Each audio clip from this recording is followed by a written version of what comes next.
গতকাল দুপুরে নির্বাচনী প্রচারণার সময় দুর্বৃত্তদের হাতে গুলিবিদ্ধ হন জুলাই অভ্যুত্থানের অন্যতম নায়ক ওসমান হাদি।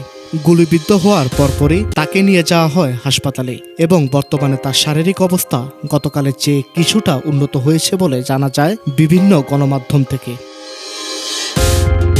হাদি হত্যা চেষ্টার ঘটনা নিয়ে উত্তপ্ত সমগ্র রাজনৈতিক মহল। কী কারণে হাদির উপর এমন আক্রমণ তা নিয়ে চলছে চুলছেরা বিশ্লেষণ।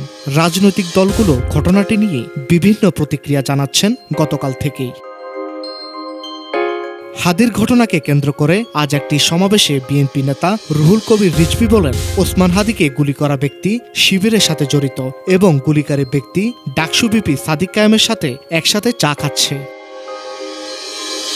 রিজভীর বক্তব্যটি ভাইরাল হওয়ার পরপরই একটি ফ্যাক্ট চেকার গণমাধ্যম তাদের ফেসবুক পেজে প্রকাশ করে বিএনপির সিনিয়র যুগ্ম মহাসচিব রুহুল কবির রিজভী দুটি দাবি করেছেন, যা ফেসবুকে ছড়ানো দুটি ভুয়া খবরের সাথে মিলে যায়। প্রথমত, গতকাল রাতে ফেসবুকে একটি গণমাধ্যমের লগো ব্যবহার করে একটি ভুয়া ফটোকার্ড ভাইরাল হয়। সেখানে শিরোনাম ছিল, ওসমান হাদির উপরে গুলি বর্ষণকারী জামায়াত শিবিরের রাজনীতির সাথে জড়িত, যা নাকি বলেছেন ডিএমপি কমিশনার। প্রকৃতপক্ষে গণমাধ্যমটি এমন শিরোনামে কোনো খবর প্রকাশ করেনি। দ্বিতীয়ত, সাদিক কায়েমের সাথে গুলিকারীর চা খাওয়ার বিষয়টি প্রকৃতপক্ষে দুটি ছবি কৃত্রিম বুদ্ধিমত্তা বা এআই দিয়ে সৃষ্ট।